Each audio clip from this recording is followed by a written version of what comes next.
No one dares to question, because if the questioning, they will ask you, "Oh, what do you know about this? How far do you know? You're just studying." Yeah, that's the thing. You're studying. You're still young. You shouldn't ask questions. Hi everyone, welcome back to Sembang Sentai. Well, let's just check out who is our guest for today. So at just 18, Suyashaa Sri Sukendran, sorry, Sukendran. Sukendran, sorry, Yeah. I'm so bad with Indian names, has already stepped into the worlds of advocacy, politics, and youth empowerment, from co-directing education initiatives and at Pocket of Pink to interning at the Bandar Utama ADUN Service Center. She bridges policy with community impact. Debater, writer, and researcher, she has led forums on child protection, published work on racial unity, and even engineered tech solutions. Driven by curiosity and justice, Suyashaa is charting her path toward advocacy and policy reform. Would you like to introduce yourself? All right. So, hello everyone. My name is Suyashaa Sri. I'm currently 18. I am actually going to be pursuing my foundation in law in September, 2 weeks from now. So, as it stands, I'm actually very delighted to have been given such opportunity to be part of Simbang Santai today. Yeah. That's good. Yeah, tell us a bit more about your foundation in law. Have you always wanted to do law? Oh, okay. Well, I actually, the thing about being the whole thing about, I only decided I wanted to becoming a lawyer when I was actually 16. But because previously I had an interest in theoretical physics. Theoretical physics has always been my thing ever since I was 13, because I love reading, especially the theory part of physics is actually very interesting. And decoding the complexities of the universe was something that intrigued me at such a young age. So it all changed when I was 40, when I was 14 to 15, where that time it was the fall of the Pakatan government in 2018. That was something that was actually pretty much like debated. Actually, it was a very hot topic for quite some time in my school, and I had a few knowledge about politics, and politics itself is it's a very interesting topic. So it kind of piqued my interest, politics itself. But on another spectrum is, we talk about this justice, right? So initially I was planning to pursue my degree in political science, but the thing about political science degree is what you apply in real life politics is not what you end up learning in theory in regards to political science. So it has like a huge gap between the studying and also real life scenarios. So, and then I was planning to pursue PPE, politics, philosophy, and economy. Saya bukan kaki matematik lah, so the economy part was out. So this was at Taylor's, right? Yeah. So I was actually planning to do it at Cambridge if I was given an opportunity. Oh, nice. Okay. So, and then I was like, I'll finally sit like with law, because law itself was something I take great interest in, and I love reading. And debate itself, you learn about the intricacies of law. Yeah. Oh, that's very fascinating. I think we'll come back to that part about you. So I just want to give a bit of a background. So I didn't actually contact Suyashaa at first. I actually contacted Ayn Husnisa, which is interesting, because when I contacted Ayn, I said, hey, would you be interested? And Ayn, I think she's too busy, so she sent you. So I'm very curious, like, what's your relationship with Ayn, actually? Okay, so basically I know Ayn when I was 15, so we go way back like 3 years ago. I was 15. That time Ayn's case was still very fresh, before the teacher like counter-sued her for defamation in regards to her suing the teacher for the rape joke, right? So I know, because Ayn was a hot topic that time, because she was running this campaign where #make schools a safer place. So I know Ayn when I was actually a child advocate, where I was advocating for domestic sexual abuse, where we help victims. And I was part of the trainee that time. And when I was graduating, it was a 3-month program. And when I was graduating, I met Ayn. So, because Ayn was the guest speaker for my graduation as a child advocate, so she was there, and that was my first time, meeting her. And then ever since then, I kept meeting Ayn, because I became a journalist for some time at the Fort Creators Camp. I joined their camp. It was like a 3-day program, and Ayn was there as well. So where they teach us how can we impact people through content creation. And I think the final one was I met Ayn in a few other events, and then every single time she was like, I seen you somewhere. I was like, yeah, we've seen each other. So and then I was scrolling on Instagram because because after I finished SPM, I wanted to do something because I was on a year hiatus, so I wanted to go back into advocacy and also advocate, like just go back to the realm where I was once in. So and then Pocket of Pink had registrations open. So and then that's when me and I became even more closer because she was interviewing me and all that, and then she deemed me to be very fit and competent. So I was in the organization, and I've been in the organization since April this year. Yeah. That's good. I think what you just ended with Pocket of Pink actually leads me to say to ask. Pocket of Pink has become known for its work on consent education and safer schools. Can you share the story of how it all began and what gap it was trying to fill?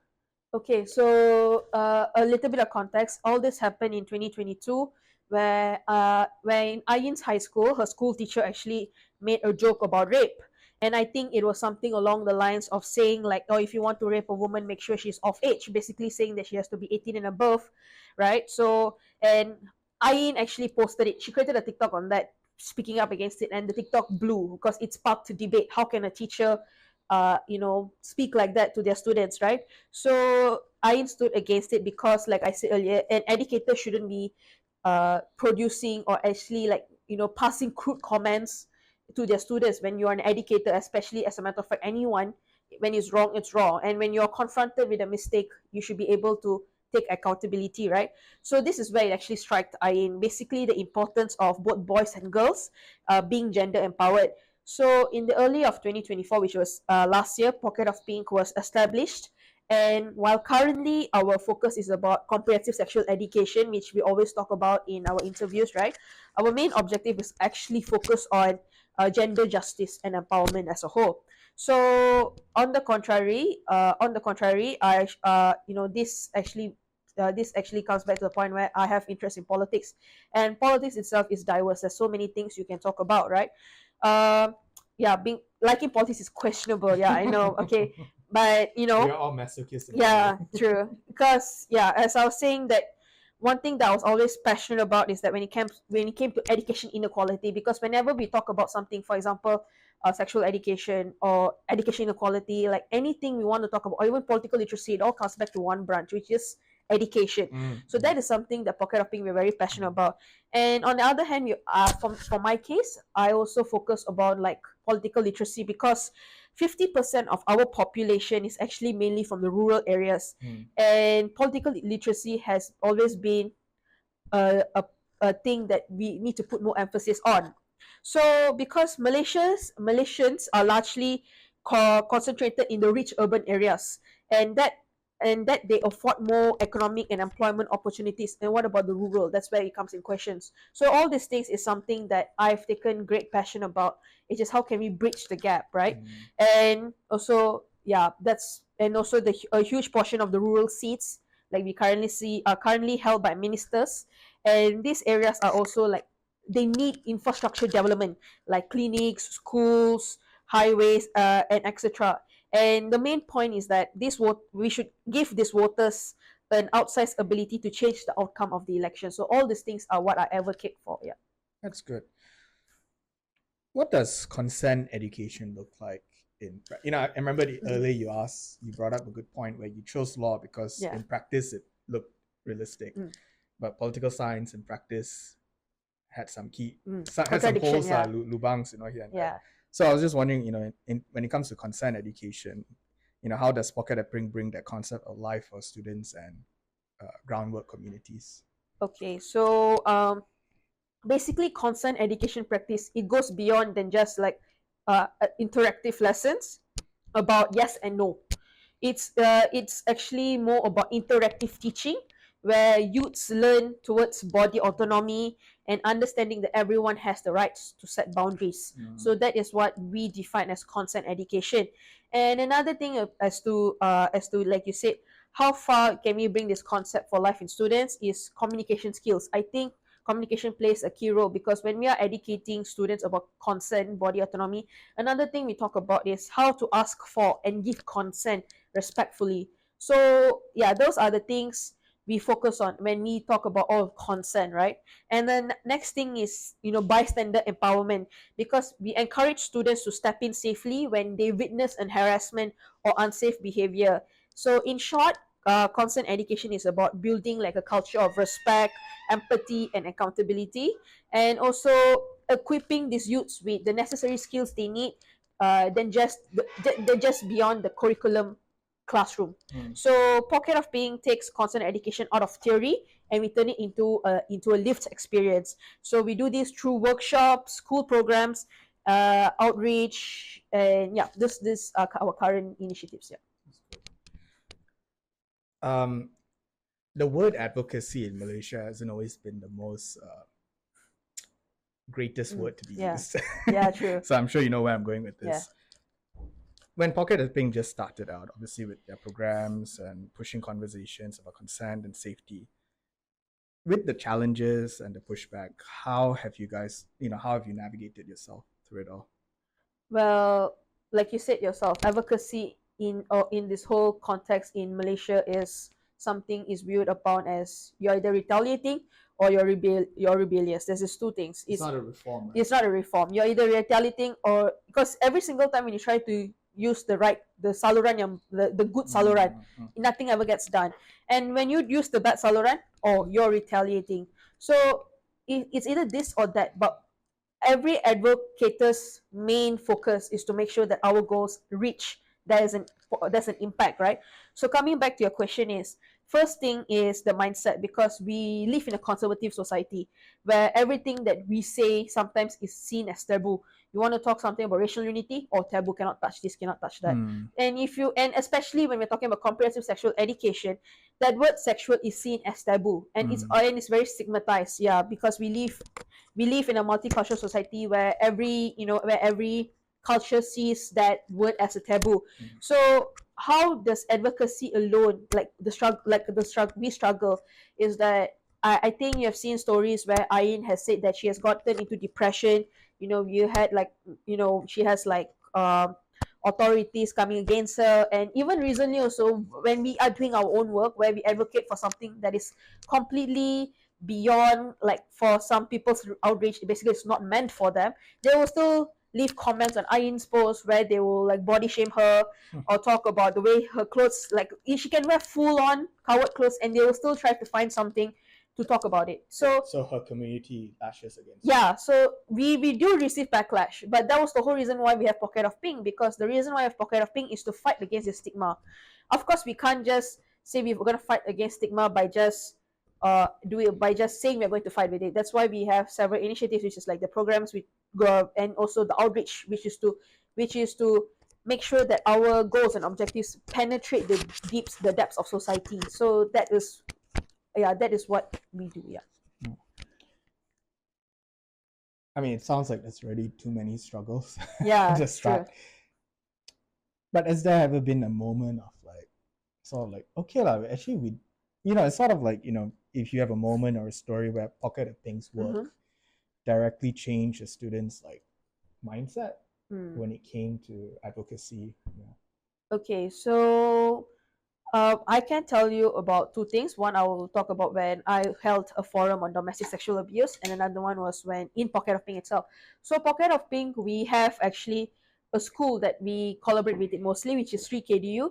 So we actually give them programs, and we also have this thing called Pocket of Pal, which is a booklet where it is about comprehensive sexual education in a book, which is where we do it in the form of art and comprehensive writing and drawing. So because Srii KDU kids, most of them are from the ages of 8 to 12, so it was actually easy for us.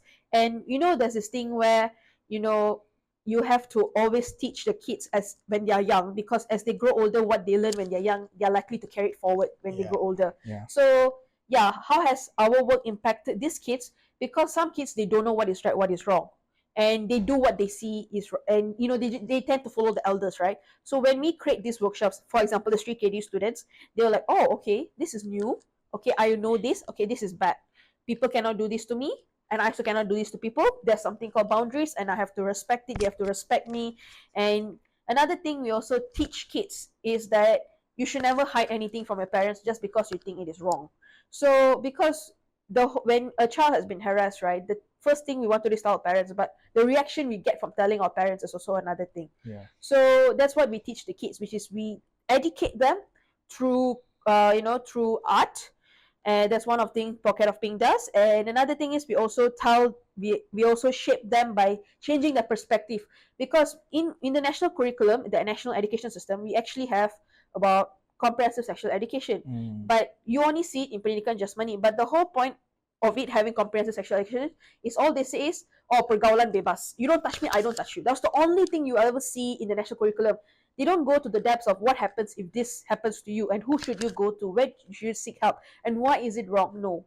And that is what we want to do, which is the reforms that we are working for is goes beyond curriculum, is to educate them, not because we are encouraging sexual behavior, but it's because we are encouraging them to create a safer society. So we have impact kids that way, where we give them a new perspective of things.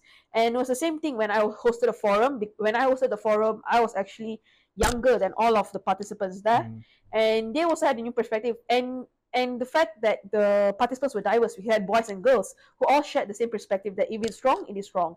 Yeah. So yeah.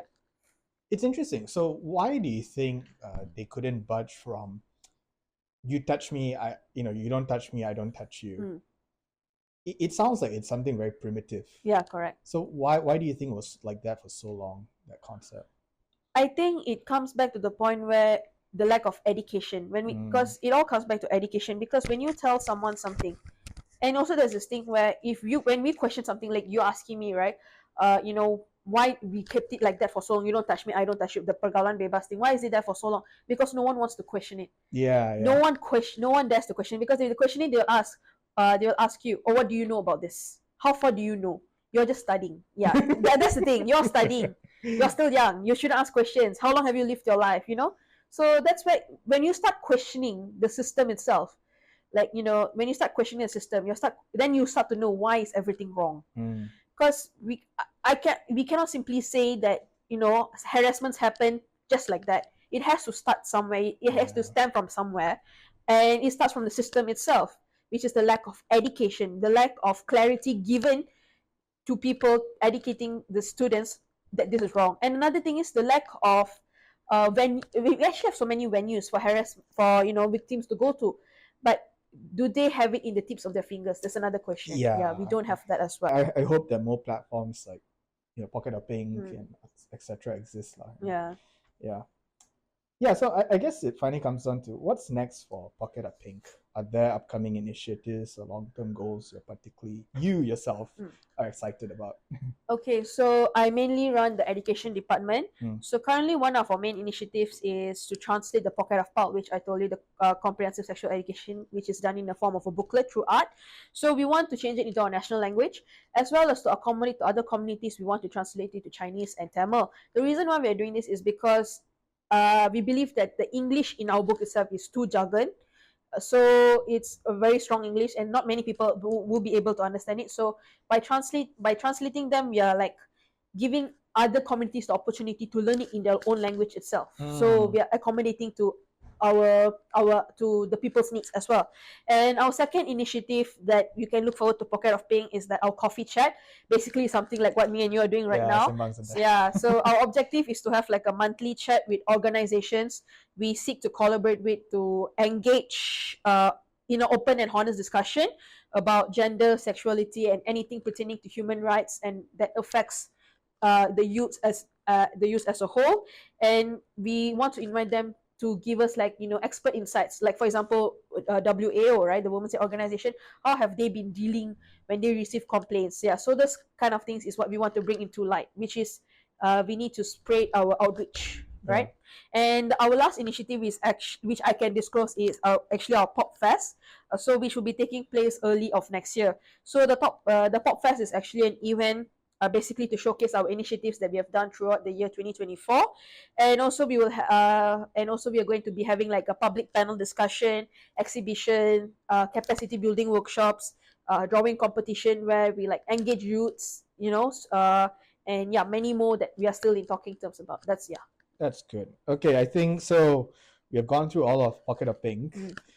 I think now we're going to the interview where it's going to be about your story. I think now a lot of our viewers would love to know who is Suyashaa Sri Sukendran. So the first one comes with the beginnings and inspirations. You've described yourself as someone fascinated by the universe since childhood. Uh, but it's interesting because the universe, it's up here. Yeah. And it's kind of all around us, right? And then you have law and politics, which are down here. Okay. Two very different worlds. Yeah. Can you take us back to those passion? How do you see those things? Do you see an intersection, or it's just two different interests? Yeah. Well, they are very diverse interests. Yeah. They contradict on a huge level.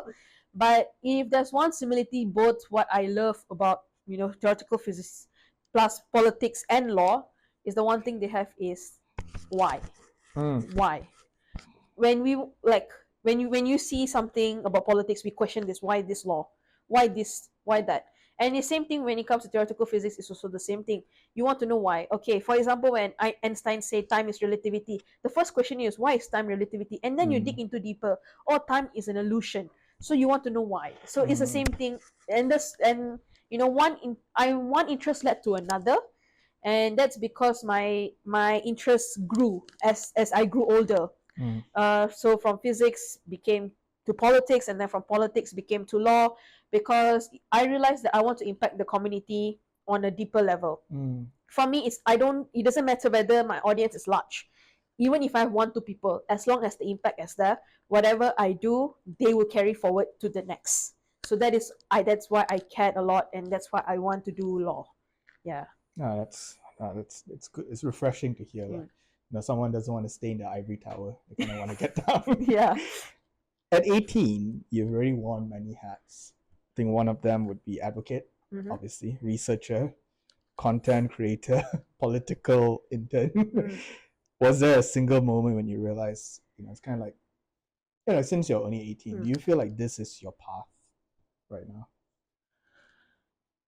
That was the same question I actually had this conversation with my mom in June, a while ago. Actually, I hope I'm not playing your mom. No, it's okay. I had it with her, and it was actually at 2:00 in the morning, where I went to my mom in the dining table and asked her, "Ma, why do I want to be a lawyer?" I asked my mom the question, when I'm about to do my law, like in 2 weeks' time, and when I sit down and think, every single thing we do in life, there's always a reason behind it. Yeah. And my reason is because there's so many atrocities happening that when we see it online, just behind our phone screen, we're like, we need to do something about it. Who's going to say something about it? Right? So that is something that I wanted to do, which is to advocate for. And is this my path? Only time can tell. But but as it stands, this is the part that I wanted to do ever since I was 17. Because when I was 17, I actually had a headmaster who said girls cannot be leaders. And at that point of time, I was actually the Secretary General of our Model UN Club at that point of time in my school. And there's another thing where they say girls cannot join cheerleading because the girls were too sexy, and we were only wearing baju PJ. So I actually had we ran a petition against it, and it kind of backfired us big time because the petition reached to the I thought you guys would have won. No, we didn't win actually, because we didn't get, because we had people backing us up. Okay. Other schools were backing us up, and because the petition was online and it spread big time. It spread to the point where it reached to the to PBD. Okay. Yeah, it went until that, and the school had to write a report. Why is your students retaliating against you? And that is when my school actually kind of drove me crazy, because they would take me out of class, mid teaching. I would skip experiments. I would skip studies as a form of punishment, and they would threaten to suspend me from school. We were known as rebellious. We was known as rebellious, but the good thing is we won in a way where they abolished it for everyone. They abolished it for everyone. It's not just for girls. So they took it off for good. Yeah, fair enough. Yeah, fair enough. So no one gets to join it. And at the very same time, I also had teachers who would make comments about a girl's physical appearance. We would have teachers talking about a girl's body to the girl itself. My So I had goodness. schools. That was a school I If you was don't mind in. me asking, is this a male or is this a female teacher? It was a male teacher. Of course, it has to be a male, right? Yeah, it was a male teacher making it to a girl. Yeah, you see, the problem is you can even like they will wear like like they tutup aurat, they wear like long, and the teacher will still come there and look at that and say, oh, they'll make a comment about that. Yeah. Dear God. It sounds like you've had a whole bunch of resistance and you're only 18. Yeah. Just to clarify some things, did you ever had a voice that was a teacher, a good one, hopefully, who supported you, or who you could be like, oh yeah, I look to this as my idola and that kind of thing? Well, there's actually a teacher that I think about every single day. She just retired this year. Oh, amazing. Her name is Teacher Sarala. Oh, I love the teacher so much. She taught me sejarah. Okay. And I scored the highest in all her class. So she Wow. she took great pride in that as well. Because she'd be like, oh, Suyashaa. Oh, Suyashaa. That'd be like, teacher tambah makam. So, she was my favorite teacher. Right. She was very bold. She was a very bold lady. She is not afraid to speak out on something because we have to agree that in the textbook itself, the sejarah textbook itself, our current history, I can boldly say it's a ripoff of the Titanic movie. It is accurate as the Titanic movie, okay? Because most of the things there are missing from history. There are so many prominent figures where their face is plastered there, but you do not tell about their contribution. I just want to know, just to clarify. Yeah. Do you know anyone by the name of Munshi Abdullah? Let's see, no. No? No. Oh my gosh, okay, continue. Yeah, you don't even know anyone from P.P. Narayanan? Serious? There's nowhere in the textbook. They took it all. I don't know whether they took it off or they deleted it, but it's nowhere in the textbook. You see all those things. I'm sure you know Pak Sako, right? Pak Sako was there, but not many things were said. And she was the type of teacher where she will educate you. She will tell you very boldly, this is what our history is about. She is the type of teacher. And she stood against when students questioned her beliefs, right? She is the type of teacher where you want to do, go complain, I'll fight. She's like that. So one thing that whenever I went to her, she asked me what I wanted to do. I said law. She was like, no other degree suits you than law. Then I was like, okay, teacher. Then she's like, I want to see you go far in life, do the best in politics or whatever you wish to do, and I still remember her, she is a very bold lady. Like she's the type of person where she'll fight. She fought for her place in my school. She's the type of teacher like that. Amazing. Yeah. So, and because I can tell you a story which she shared with us, because sure. there was once where she was working in another district. I'm Petaling Perdana district. She was working in another district, and she requested for transfer to my district, which is my current school. And the officer said no. And then the office then she asked why. Then the officer said, oh, we cannot find any great sejarah teachers like you to educate the students in that district. Yeah. And then she said, what is wrong? I go to the other district and feed my knowledge to the students as well. And then they say, oh no, the sejarah teachers reducing. Then she said, saya tak berkhidmat untuk daerah, saya berkhidmat untuk negara. That's the one thing I remember until now. She boldly said that, and then she got the post. Yeah. Is there a way we could have her on the podcast as well? Yeah, sure. She's retired now. Yeah. Try to get me connected. Okay. It's incredible. I love the enthusiasm. I could see how you brighten up. Yeah. But when you first joined, now you're a co-director for Pocket of Pink. But when you first started out, what was like one of the first involvement in the initiatives? In Pocket of Pink? Yeah. One of the first initiative was we actually were working on is planning, because planning itself takes a lot of time. So because we need to make sure we do the SWOT analysis, right? The strengths, the weaknesses, objectives, targets. So that itself, it takes us nearly about a month close, because we need to plan. And another thing that most organizations we need is funding. Funding is very important in the long run, because it's to sustain our goals and objectives, right? So that is why many organizations you see nowadays, they tend to die off after a few. They tend to die off. Yeah. Like they will create like a very big program, and suddenly they die off. Like they're nowhere to be seen, right? Either because they lost interest, or either because of the lack of sustainability. So far what we have done is basically outreach. I'm sure you've seen me on Media Selangor, where we were promoting Pocket of Pal, and we were educating about comprehensive sexual education. So far we have been doing more like media. You can say sort of like a PR thing, but on the insides our projects are pretty big, so it's like still taking a bit of time, but you can expect 2 of our initiatives which I mentioned earlier to be done by this year. Yeah. just clarify again. You translate for Pocket of Pal, right? So when you translate resources for Pocket of Pal, can you share a story where you first hand saw how this kind of accessibility made a difference, in particular to the Tamil community? I would just love to know more. Okay, we are yet to publish the translation. Actually, it's still under working, but I can tell you the thoughts behind why we want to translate. Because me and I, we had a booth in the Shah Alam Library, where they had like an art event, actually a state art event. And we had Malay parents actually who were going through. We don't give parents the books itself, we give them like a paper, we print a copy and show them this is what we do, and the kids can do the activities and exercise, right? So we give them that, and then they were like, some of the kids had difficulty because it's English. They were like, "Mama ni apa?" So that's why instructors, we really need to take out the translation. And it's for accessibility and also to make sure that everyone gets to experience what we do. So what we do is actually based on groundwork. We observe and we do. That's what. Okay, that's good. Now, this is something, I think the only thing you and I would have in common is that, so, do you live in Bandar Utama? No, I don't. Okay, because I'm obviously in Bandar Utama. So my adun is Jamalia Jamaluddin. Yeah, Jamaluddin. Yes. Yes. So a funny thing, I was supposed to have her on the podcast, but then she's too busy. But she said she's very proud that we're doing something on youth advocacy. So this comes back into your internship.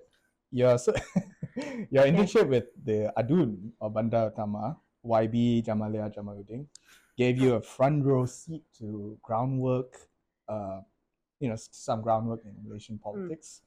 What did you learn from that experience as an intern? I think what many of us don't see is that many of us, when we talk about politics and the people, we talk about the ones in parliament. We don't talk about the ones that work down here, which is the local councillors. So I got first-hand experience working with the local councillors. I had to represent YP Jamalia to a school, and that is when I actually had like a new perspective, because many of us, we don't see what the people down here do, which is called pihak berkuasa tempatan. They're not really known, but they are the one who's doing everything. You have to go to the pihak berkuasa tempatan, you go to the ADUN, and then only to your parliament, right? So when I was working at the Pusat Himat, right, the customer service, right, so the one thing that I really learned there is that you have many people, like citizens, coming to you seeking help, how they can get government aid initiatives, and most of their problems are actually very common. Accessibility, because most of them, they don't, I can say that they don't get what they ask for. And the thing about what we do in Bandar Utama, which I'm very proudly to say, is we accommodate to the people's needs. That's why they have no difficulty, because when we're moving to a world where digital is a thing, these old people, right, they lack the literacy. But what we do in Bandar Utama is we are okay to write for them in pen and paper, and we will submit in the form of pen and paper. But some other dunes, they do it in the form of online, and that's where these old people get shaken up, because they don't really know online. So this is one of the things that we faced, which we actually taught them, which was that time the hot topic was PADU, right? So we helped them apply for PADU. I had issues where one of the things where I talked about was the rural people, right? In these large constituencies itself, where we live in city areas, we don't even know the difficulties of a person living in a rural area. But we do have people coming and asking for help where they have lack of monetary assistance. And to some point, their story really impacted me, because they have told me stories where their parents have their children have abandoned them as parents, and those stories are something that really hurt me. And another thing is that I also pick up calls at Bandar Utama, at the ADUN, at the service center, and every single time when I pick up a call, they will tell me, "Thank you for being so nice to them." That's very nice to hear. Thank you for being nice to them. Thank you for entertaining my call. Some of the questions may be a bit ridiculous, but you have to understand that. What kind of? Okay, so we can tell, right? Okay, we will put a poster out there. Tomorrow, come and collect the watch at 9 a.m. They'll ask again, so tomorrow what time? Or when? At 9 a.m. Yeah. So all these are normal. So one key takeaway is you need to have very high tolerance level, because you also have some citizens who will come to your customer service and shout at you. on I want your government to topple. I want yeah, we have customers like that. They will shout at you with aggression, and they will be like, oh, I want this to be done now, or if not, I have calls with this politician, that politician. I will, like, we have threats like that. We So have if they had calls, why couldn't they have got it done? yeah, see, yeah, that's the thing, right? We have threats like that. Then you'll be like, next election, I won't vote for you guys. It's normal. All this thing is normal. That's why you have to have very good tolerance level. Yeah. And yeah, so I really had like to work with the people. And some of the issues that I actually really took part was the MBBJ. So MBBJ, the local council, right? So the biggest issue in MBBJ is the trees. The trees, the issue of the tree itself is a very, very difficult process. Like, okay, who does this tree belong to? Who is this land? When can we cut the tree? It sounds like the temple issue. Yeah, right? yeah. You see, all those is like a very, like, the tree was a very difficult issue. Yeah. Other issues we have was like drainage, house leaking, how can they get, finance assistance. So, and another thing was also students. When I went to the school in Bandar Utama, I think it was Bandar Utama, the Fort School, DU4, I think. DU4, yeah. DU4, yeah. DU4. Damansara Utama 4. Yeah, I went there, and then the pengetua told this to the local councillor who I was assisting with, that the students, one of the biggest issues they faced was cannot pay school fees. Oh. That was one. Another one was a student. Student is more like a foreigner, like parents ran away kind of thing. So the issues were like that. So that's when you get to know that an issue of a student is not until a student speaks up, right? Yeah. So yeah, I get to know the depths. Like, you go to the ground itself and you find. Yeah, so yeah. And one more thing is YB Jamal work very closely with her interns. She make her interns like this with her. So we not only get experience from working with the service center, but she also bring us to the ADUN to see how she functions as an exco itself. So she will tell us, okay, so, and her officers are very, very nice people. They were accommodating. They will tell us, okay, so I want you to take down notes. When YB talks about health, you write down about health and what are the questions that would ask, so we can help YB, curating the responses, and we can do research together. So one thing about YB Jamal is she works with her interns. Yeah. So yeah, she works very closely with interns, and she also gives us very great experience as well. So yeah, that was my experience. When you were obviously behind the desk, I could tell there was a lot of communication. Yeah. What's the one takeaway you had from ADUN Jamalia Jamaluddin? One thing I will take about her is she said is persistence. Like we were talking about sustaining organizations, right? She said, if you want to get into politics, ask yourself why. What is your purpose? Many people want to get into politics. They say, okay, got this issue, that issue, I want to do this. And then when you become politician, what do? You forget everything. Yeah. You don't really care. So she's like, when you want to be in politics, you have to make sure that you know what you want and you fight for what you want to fight. And she said it's not easy, and the reason why she herself was in politics is because she's passionate about what she's exco right now, which was like about public health and all that. So that was one thing she said, and yeah, she was really accommodating. Like she treats her interns with great hospitality.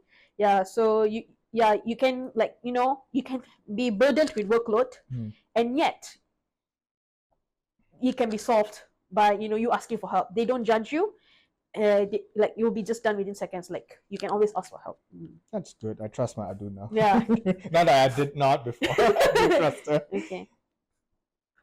At Monsters Among Us, not Among Us game, Monsters Among Us, you led a forum on domestic sexual abuse for kids as young as 10.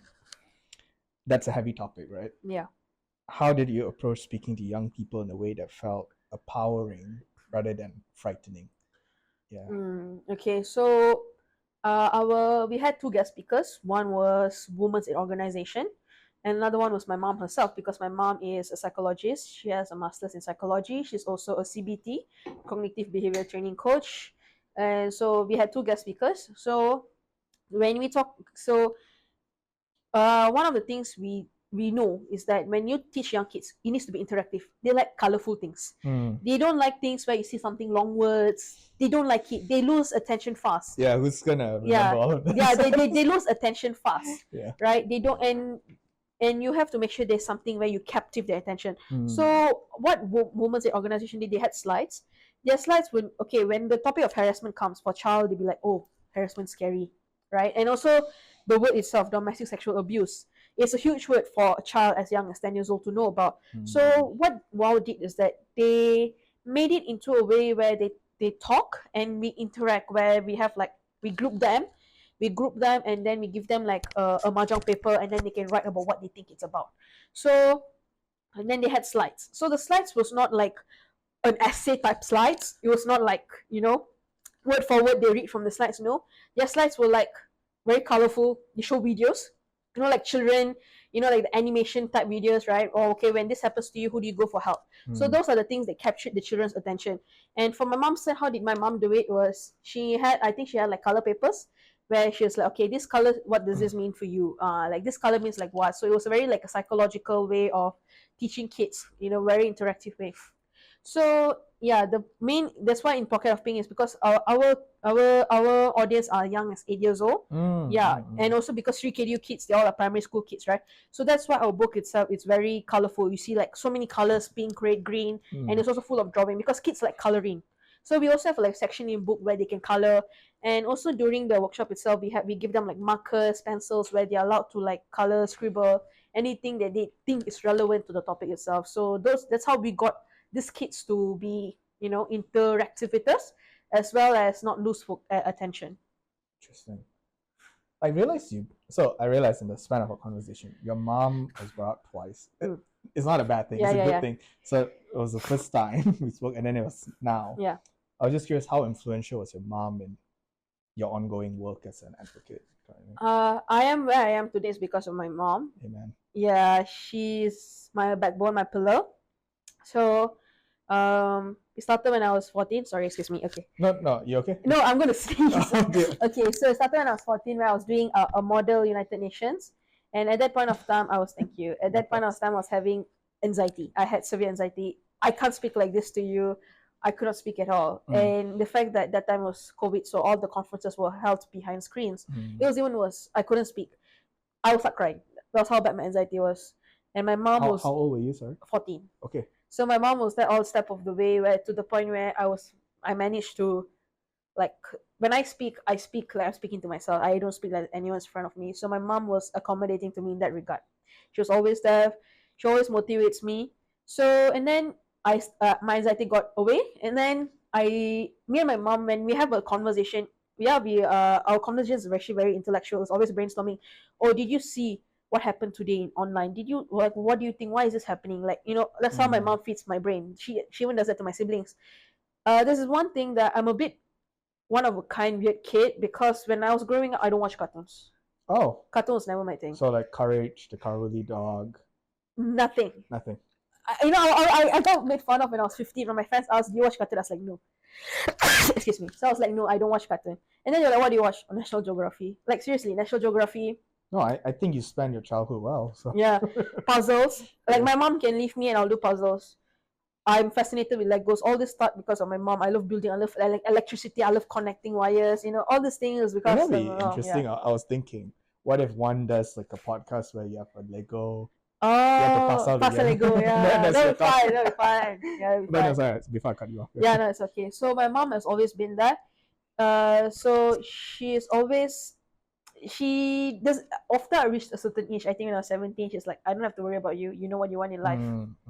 You go. She doesn't stop me. So whatever I do, okay, where, what, when, that's all. She won't ask anything else. So she's always been there for me. She's always supported with me. I think even recently when I attended the UKC, right? The UKC, they had the the summit, the student leaders summit, right? Yeah. And I asked the question about political literacy. Why do we still lack political literacy? My mom posted that. She was like, I'm seeing my girl from not being able to talk and talking in front of thousands of people, right? So yeah, my mom has always been there along the way. She still is, right? So I'm really grateful for that. So yeah. That's amazing. I love hearing stories of parents supporting children, especially. I was just thinking, the reason why I do my podcast and trying to start out is because I love storytelling and I love hearing stories like yours. But I was wondering, when you think of storytelling, because you've been on different platforms, you've been on forums, you've done research, documentaries, and etc. Obviously on digital platforms and so on. So, Do you see a future where we could talk about national issues using storytelling platforms, and how does that look like? Maybe. Storytelling platforms. Okay, I think the key thing is, I think the one that currently takes the bait is content creation. Because nowadays most youths, if you ask them what app do you have, the first thing they'll say is TikTok. TikTok. Yeah, so because TikTok, Yeah. and even on TikTok itself, you get updates from ongoing issues that happens in your country. Yeah. So I also follow certain people who does like where they do content creation by telling stories about ongoing issues, right? So yeah. Rushni? Do you follow Rushni Mukia?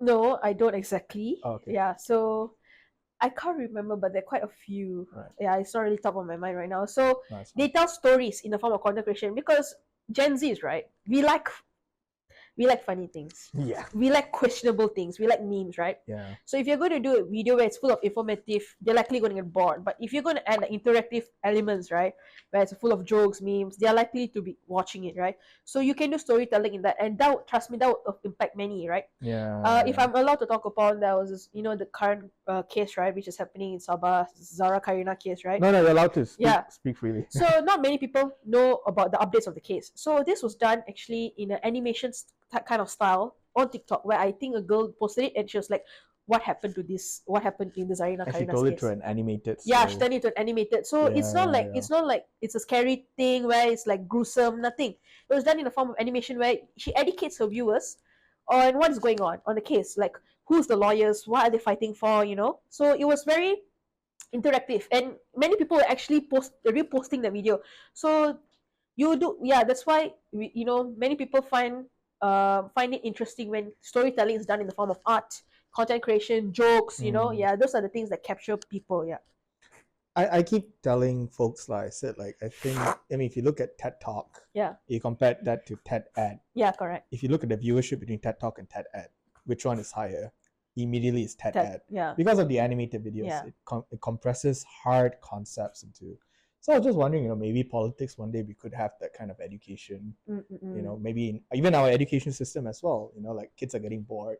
Why don't we use a 45-minute video? Yeah, that's idea. Yeah. And then we could have discussion questions, and then bagi dia homework ke apa. Yeah. So who knows? Your article on racial unity. You know where I'm going with this. In schools.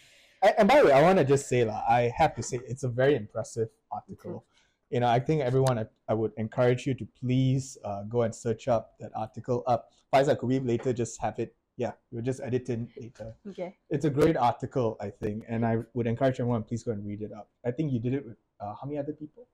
3 other people. 3 other people, right? No, it's... Oh, okay. Yeah. Flyers would be great. So there's a line here that I found very interesting. In the Malaysian context, racial segregation is visible in schools where children tend to associate with students of their race. Now, there's so many different questions one could ask from this line. For me, I'm more curious on how far back do you think this divide goes to? Okay. The short answer which I can give right now, it's just not really an answer. What I can say is that right now, it's racial unity is something we've debated 10 years ago, 15 years ago. It's always been a question.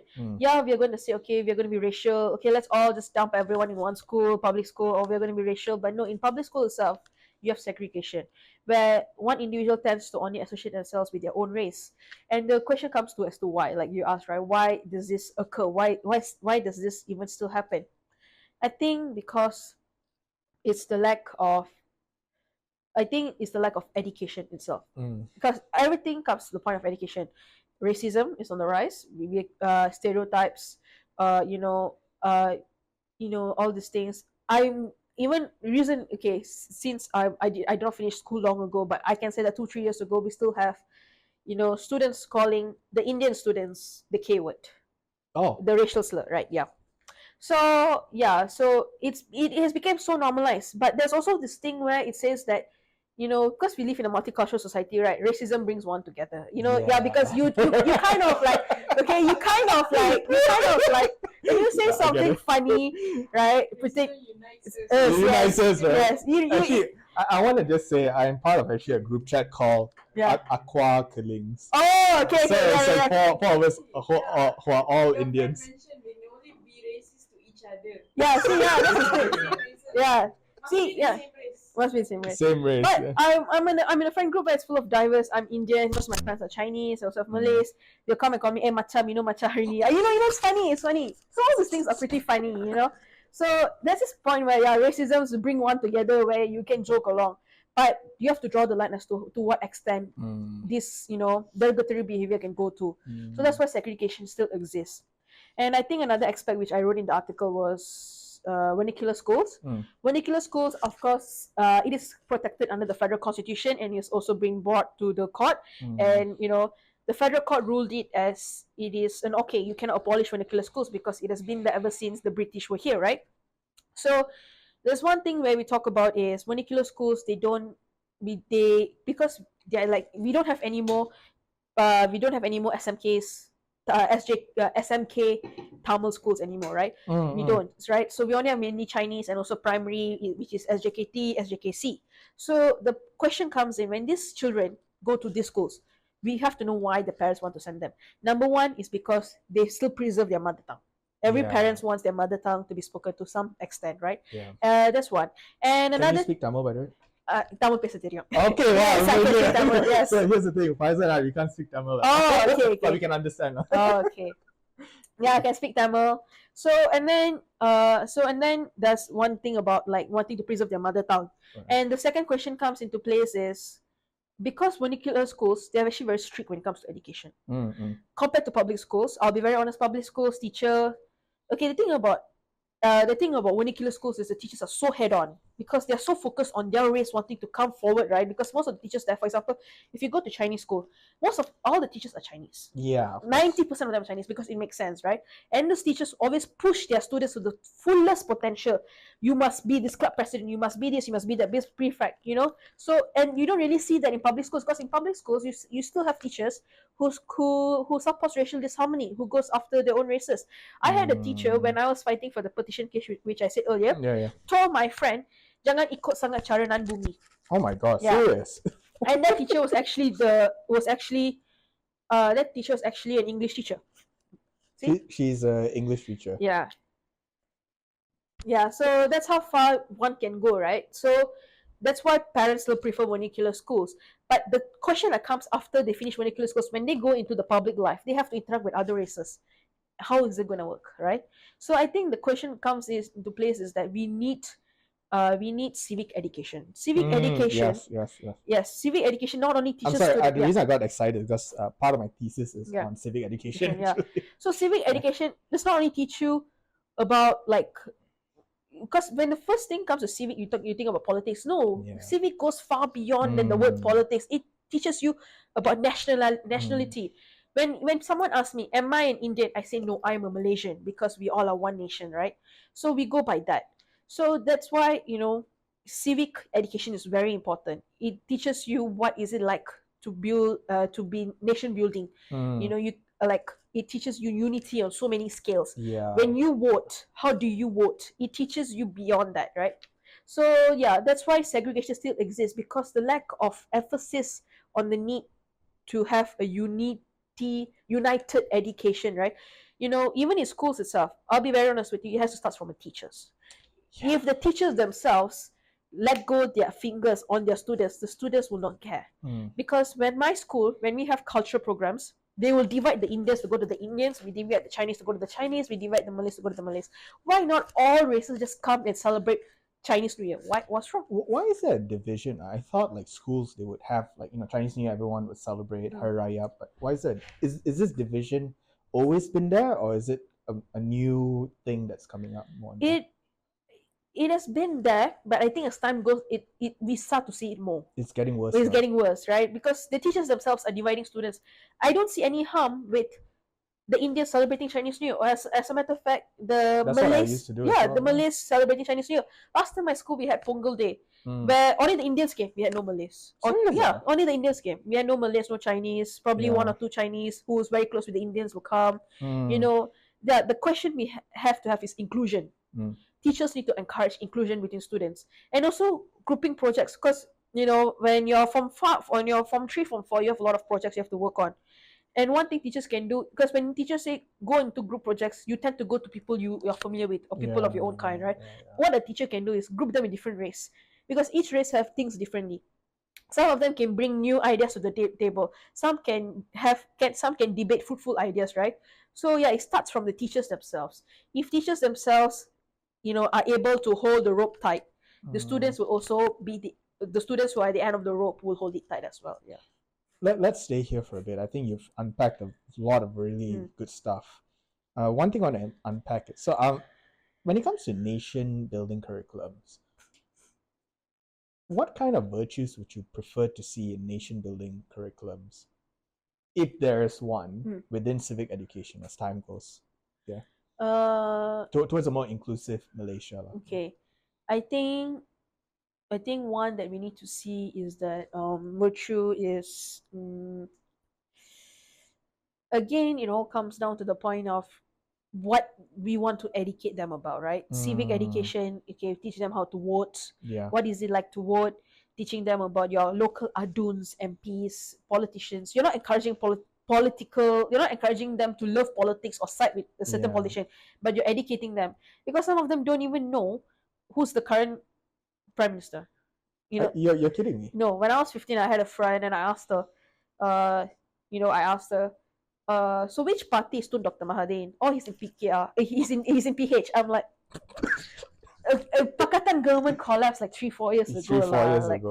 Come on. Yeah. He was no longer in PH at that time, right? So I mean, she didn't. It wasn't a wrong answer. It's just it wasn't wrong, but the timing was wrong because Dr. Mahathir already went to Pejong, right? That time, So so these are the things, right?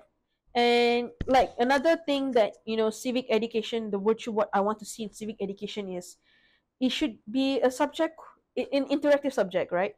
It should be a subject way far from the curriculum. Like, okay, now we have UPSR and PT3 abolished. So where are we heading to? That's the question, right? Where are we heading to? Yes, we're becoming like other nations where we are removing rigid examinations. But how can we sustain the students from not dropping from their fullest potential?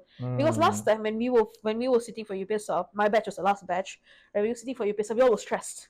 We need to do this, we need to study this. Like we were so stressed because the ACE mattered so much for us. Because that's where we will go to MRSM, all the schools, right? So, and then once UPSR was removed, all students study for what? No need to go to school. That's where you see the attendance rates are dropping. Students can't even speak national language, like comprehend the simplest of Bahasa Melayu, right? So I think the civic education should be done in the national language because national unity, right? So it should be done in the national language. And another thing is because because I'm a great fan of the federal constitution itself, because I love the constitutional law. Yeah. So one thing we need to I had a feeling you would go into constitutional law. I had a feeling. I was like, there's no point of asking her. I mean, it's I was going to do that, but I got bored and I was like, criminal law is more interesting. Oh, come on. Okay. Criminal law is more interesting. Yeah. Wherever your panggilan is. Yeah. So, and then civic education should be taught in the national language. Yeah. I think last time, it was English, if I'm not mistaken. I don't really know because we did have the subject. Yeah, it was English, right? Yeah. So I think we should teach it in BM and it should be done in a way where, because it's more for the grassroots. Grassroots, yeah. Oh, it was in Malay? Oh, okay. So I think we should sustain that in Malay, but there should be more contents in it, like an improvised version. I did had someone who passed me the civics textbook like 10 years ago when they still had the civics subject, but I didn't really get to see the contents of it.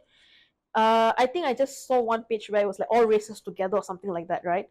So I don't really remember, but those are the things which civic education should be done in the national language. I was looking at some interesting videos, but those videos are like, it's very kind of like safe but it's not really like attractive, attractive video for civic education and stuff. So no, but I mean it's interesting because you brought up a fact that it should be taught in the national language, and it shouldn't be a bahasa where it's like complicated. Yeah, correct. It should be a bahasa where it's as simple for a 5-year-old to understand. Yeah. But even a 30-year-old could be like, okay, yeah, let's take this to the next level. Yeah. So no, I agree with you in that point. Yeah. Yeah. So I think just moving on, we're going into food security. Okay. And content creation. So hopefully you're excited about content creation. What was your experience like during the 4th Creators Camp? I will tell you that was pretty hectic because content creation is. I respect all the editors. All that I respect all the editors. It's not easy to edit. Editing is a hell of a pain job. Yeah, it's easy to sit behind the screen and start talking, right? But then editing is so painful. Because to have you need to know what attracts the viewers. The subtitles itself was a lot. Yeah, subtitles were like, okay, so what color will be the fonts be? And we should be more interactive. That was the painful part of being when I was in the Fort Creators Camp, which was how can we make the video attractive? Attractive, right? Another one is the front cover, because most people feel for most people like clickbait, right? Clickbait is a thing. So yeah, that was one of our very important thing which I learned at Fort Creators Camp, which was clickbaiting. So and then it was a very hectic thing because editing was really difficult. I couldn't do editing myself. Who was teaching you this stuff, right? I think you should know Ian, who's the head of the Fort Creators. Yeah, Okay. he was there. They are people themselves, like all the editors themselves. Yeah, Wow. yeah. So they are the one who hosted the workshop and all that. So yeah, content creating is a nice thing. It's something that I would definitely want to go to in the future because I myself was thinking that if I'm able to do so much on paper, why not I'm doing it in the form of video, make it interactive. But the question that comes into play is editing. Editing takes so much of time. It's not easy to edit, right? So yeah, that's one of the things that I took away from the camp, which they taught us how to edit. Where do we think the video is perfect? And some videos, when it's too long, people don't watch. Yeah, that's a fact. When it's too short, people don't like it either. So he has to make sure that it has enough information needed for the audience to get the knowledge from. Yeah. No, I think it's interesting because some would say it's too. You need to. So I remember that I had Professor James Shin. He told me, he said that, Aaron, keep all your videos 30 minutes. I said, but the problem is when you keep it 30 minutes, people feel dissatisfied. Yeah, true. But if you keep it 1 hour, but if your 1 hour is just cakap kosong, just sembang kosong, then it's not going to attract anyone. So I think the content creation is the substance of the content. At least that's my perspective. But I would definitely need to go for this camp because I suck at editing. You can ask Faiza. I suck at editing. Yeah, I understand.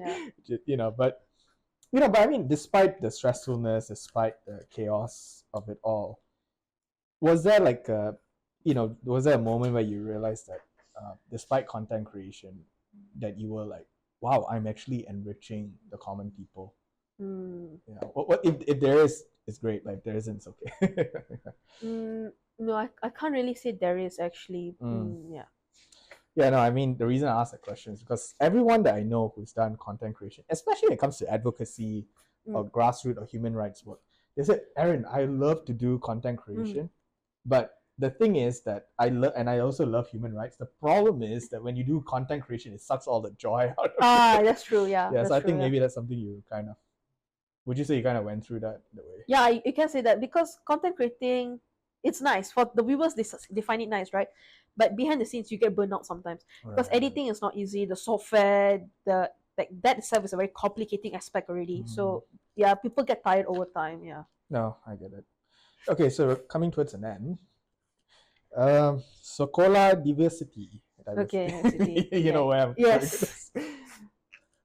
At architect, okay, and also I just want, before I go into this, could you give us just a summary? What is UWC short course at? Oh, UWC is basically University World College short course. Yeah, that's University World College. Okay.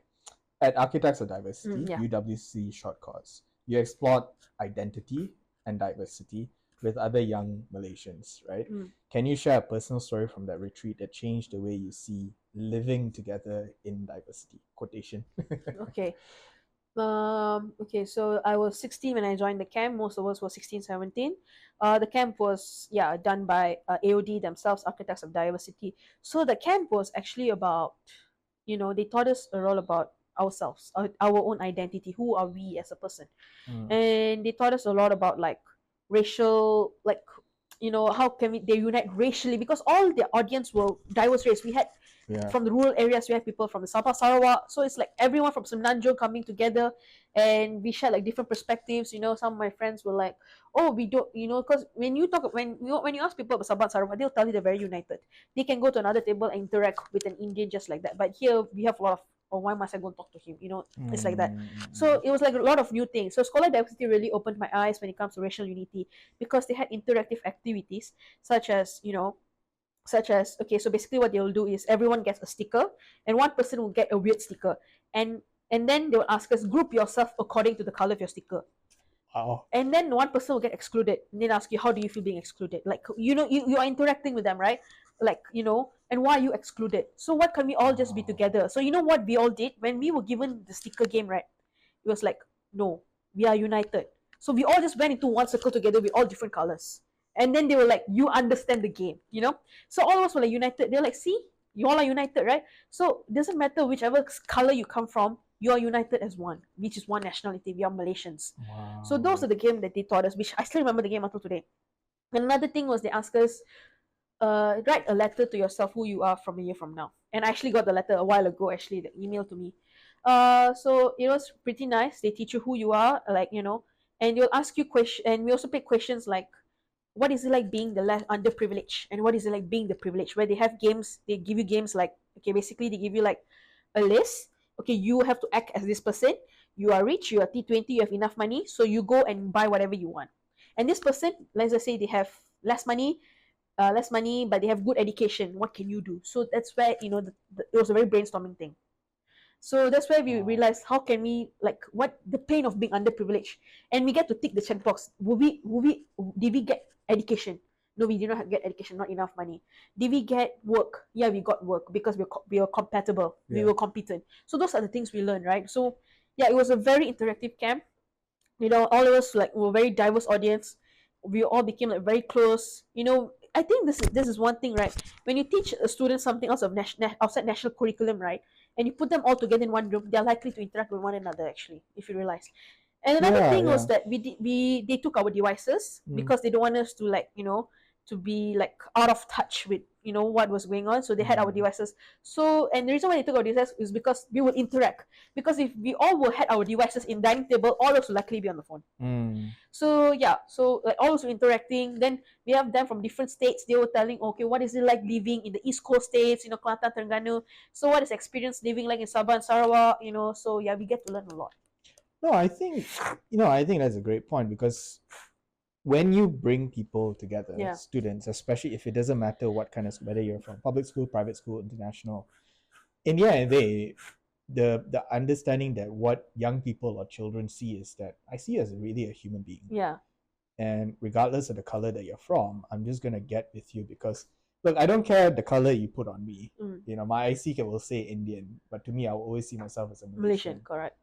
So I don't even say I'm a Malaysian Indian.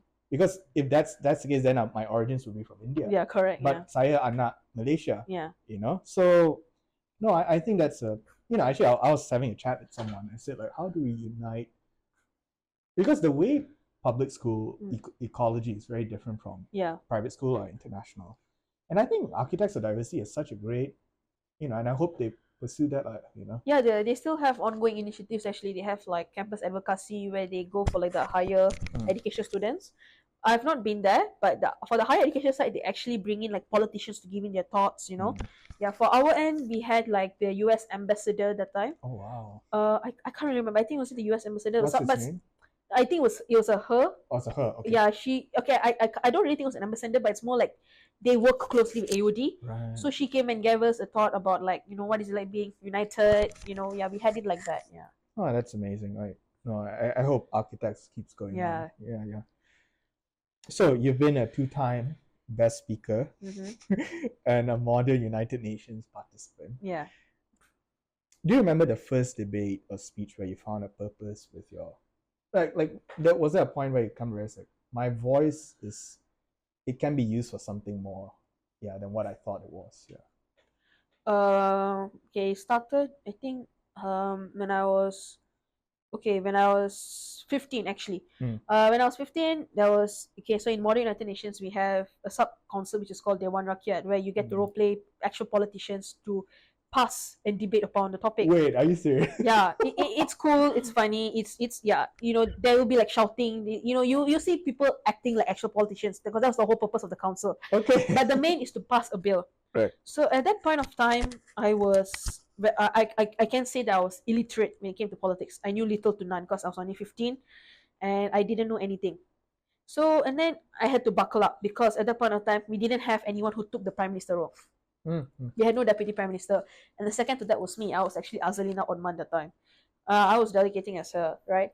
So I was the interim prime minister, and it was a very huge role for me. So I had to like bring everyone together. And the funny thing is that I didn't know what I was doing. I'll be honest, I didn't know what I was doing. I was 15. I was given a huge position. I don't know how to I delegate as her, but I know she was bold. I saw a few of her speeches, and I managed to give a speech like her. And one thing is that Azalina Othman, she's a very bold woman. You can see in Parliament, she tells you to sit down, you sit down, right? So yeah. So and I realized that she makes people listen to her. Yeah. When I was delegating, I said she makes people listen to her. She will not listen to you if she has nothing to listen to you for. Wow. Yeah, so that's why. I love that. So that's why I really liked her so much, because of she will make you listen. She'll put her points across the table, whether it goes across to you or not. As long as she does it, she is happy, and that's what I took it. So it has always been to me that whatever I say, whether you understand it or not, as long as I understand what I am doing and I make my cause, if I make my necessary impact, then I'm doing right. Yeah, so every single thing I do, there's always a reason behind it. So yeah, that's the reason why I feel like my voice mattered the most, because you don't really see many people getting the opportunity to go for conferences like this, because conferences like this, they cost 50 ringgit, 100 ringgit, some even cost like 120 ringgit. For us we can't even find 1 ringgit on the floor, right? That's how much we value money, right? So well, to be frank, I found 20 ringgit once. No, I'm kidding. you were lucky. And also, I just want to say, so one day I was outside, just outside my house, I saw 100 ringgit just lying on the chair. I don't know whose money. It wasn't my dad's, it was my mom. The next day, I found 50 ringgit. I was so happy. I was a kid. Yeah, I was a kid. I went out, I just had steamboat. That's it. There's a key. I'm a very bad advocate. I should have given it, Okay. Anyways. Yeah, so not many of us get this opportunity to go to these conferences, and even to attend a forum, we are so blessed to be here to listen to insights from experts, right? Yeah. So that is when I was like, okay, what can I do, right? That's why most of my articles you see that I've published online based on Medium are actually free. You don't pay. Yeah, you don't have to pay for it. Yeah, and my mom asked me, do I want to start charging people, because all those things I write are like very scholarly based writings, right? Yeah. And it requires a lot of research, time is given into it, right? I was like, no, there are some things that I want the public to be known, some things that I want public to read, because that's the whole reason why I write it. Maybe in the future where people ask me to write for them, that's when I'm going to think of charging them, because then will be fair, right? So yeah, I think these are the one of the things that is very important, which is we are lucky for me to be sitting in front of you to talking about this. I consider myself lucky, because not many people get their story across the room, across the board, right?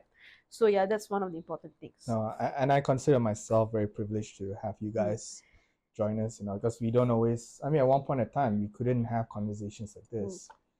And then, which, kind of shows Malaysia, some things are getting worse, but a lot of things are also progressing. So there's hope. For someone as young as you are, you've had quite a fair bit of experience already. But with experience also comes dissatisfaction and frustration. Yes. I can already see the look on her face. Yeah. When things don't go as you had expected. Can you tell us about a time something didn't go as planned? And what was the toughest lesson of that? Well, I think the important thing is when we do something, we don't often think about the outcome. We do what we think is right. Yeah. And we don't really, and for me, I'm the type of person where I'll think it through. Okay, do I really want to do this? That's the question that comes into mind. I was like, okay, yes, I'm going to do it. Whatever comes after that, I don't care. Okay. There's one of the things, advocacy, right? One of the things about advocating for an issue is that when you're an advocate, you don't often think about the outcome most of the time, right? Yeah. As long as you play by the law. I'm the type of person, I don't play the law, I stretch the law. Yeah. Okay, so yeah, that's very important thing to take, Yeah. So that's the thing. When you advocate for, you don't usually see the outcome. But I'll take a very great example, Fahmi Reza. Fahmi Reza posts all this, drawings online. He knows clearly he's been to prison before, he's been to jail before, he's been arrested. But why does he still keep doing it? Because to put it across the table to tell that these politicians are corrupted when whoever he's posting for are certain kind of people, right? So when you're an advocate, you have to bite the bullet. Yeah. You have to take the risk. And the thing about taking the risk is as important as you putting yourself first, which is your mental and emotional state as well. So for me, so far, nothing has ever failed. Thank God for that.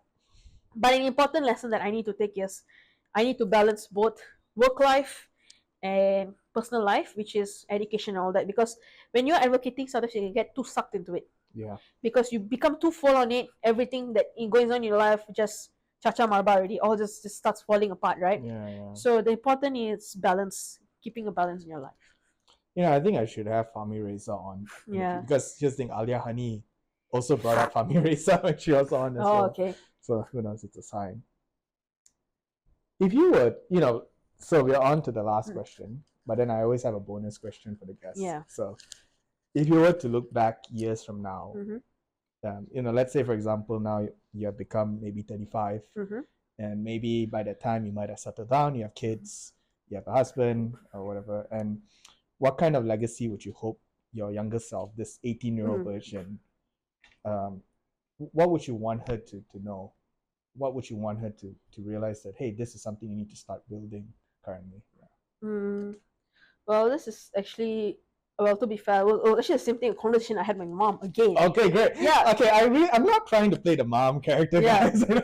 Yeah. So yeah, my mom asked me this question where you do so much things, you advocate for this, you do this. Yeah. Well, isn't there something that you want to do for your own self? Right. Like, I was like, what, create my own organization? She's like, no, you can always do that. You're already doing so many things, right?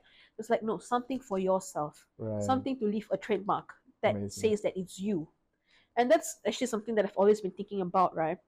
And for now, there's something that I'm very passionate about. It started when I was actually working, months ago.